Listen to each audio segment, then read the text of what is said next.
Hello friends, कैसे हैं आप सब लोग?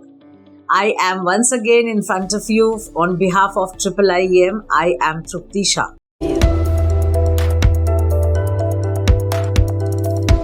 Under hashtag Ask IIIM, I have another question from Shubham Mahajan.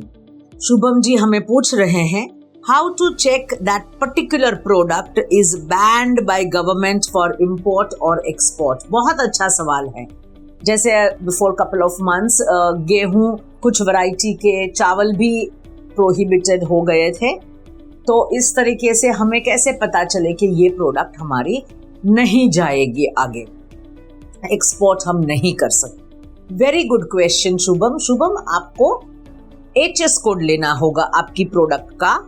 HS code लेके 8 डिजिट वाला HS कोड आप इंडियन ट्रेड पोर्टल में जा सकते हैं, www.indiantradeportal.in या FIO की वेबसाइट या commerce.gov.in की वेबसाइट या dgft.gov.in की वेबसाइट. यहाँ पे सारे नोटिफिकेशंस रहते हैं DGFT की वेबसाइट पे, और यहाँ पे आप अपना HS कोड डालें और फिर आप कौन सी कंट्री में भेजना चाहते हैं आप आगे बढ़िए, और वहाँ पे आपको टैरिफ यानी कि ये फ्रीली ट्रेड पॉलिसी, इंडिया की फिलहाल की ट्रेड पॉलिसी इस प्रोडक्ट को लेके क्या है. Is it export permitted freely? तो आप कर सकते हो. अगर वो HS कोड का प्रोडक्ट में लिखा है it is not exported freely, it is restricted, तो फिर आपको उसका अप्रूवल लेना होगा, आपको उसका लाइसेंस लेना होगा, आपको उसके लिए कहीं पे रजिस्टर करना होगा.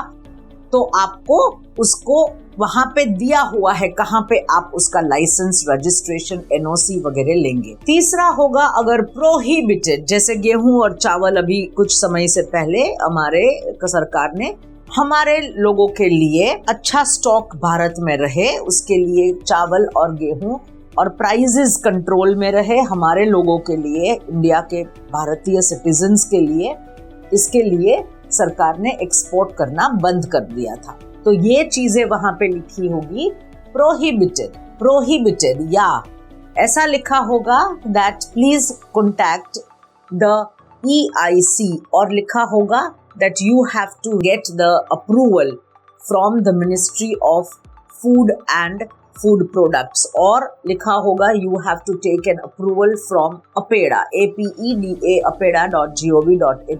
कुछ तो लिखा होगा जिससे आपको पता चलेगा कि ये अभी आप नहीं एक्सपोर्ट कर सकते. दूसरी चीज, dgft.gov.in के अंदर फ्रीली एक्सपोर्टेबल प्रोडक्ट्स तो होते ही हैं, उसके साथ साथ रिस्ट्रिक्टेड प्रोडक्ट्स का भी लिस्ट होता है, और उसके साथ साथ प्रोहिबिटेड प्रोडक्ट्स का भी लिस्ट वहां पे रहता है, जो परमानेंटली रिस्ट्रिक्टेड है, जो परमानेंटली प्रोहिबिटेड है. अगर कुछ समय के लिए प्रोहिबिशन है तो फिर वहां पे वो भी लिखा होता है कि from so and so date until further notice. तो ये लिखा होता है. यदि आपके पास शुभम, यदि आपके पास IEC है, इंपोर्टर एक्सपोर्टर कोड है, आपने रजिस्टर कर रखा है, आप DGFT के सारे नोटिफिकेशन के लिए आपको आते रहेंगे. Please check on the DGFT website, ये सारे नोटिफिकेशंस वहां पे रहते ही हैं. तो आपके पास जरूरी है इजीली फाइंड आउट करने के लिए HS कोड होना बहुत जरूरी है. HS कोड है तो आप बिल्कुल जल्दी से पता कर सकते हैं.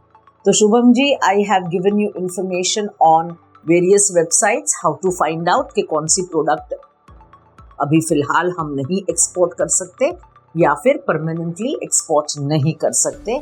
तो आप ये सारी चीजें ये वेबसाइट्स के जरिए देख सकते हैं. So I hope you have understood the point and you have understood how to find out कि कौन सी प्रोडक्ट हम आज एक्सपोर्ट कर सकते हैं कि नहीं कर सकते. Thank you so much Shubham ji आपके प्रश्न के लिए. एंड मैं सब मेरे व्यूअर्स को रिक्वेस्ट करती हूँ कि आप भी एक्सपोर्ट इंपोर्ट कुछ ना कुछ करते होंगे या फिर तैयारी करते होंगे या कर रहे होंगे.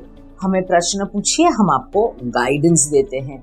हमारा उद्देश्य है मिशन गोल्डन बर्ड, वापस से वो गोल्डन बर्ड, सोने की चिड़िया वाले दिन भारत में हम वापस लेके आए। इसके लिए हम अवेयरनेस क्रिएट करते हैं, इसलिए हम ये जवाब अवेयरनेस के रूप में दे रहे हैं सब हमारे व्यूअर्स को, हमारे दर्शकों को।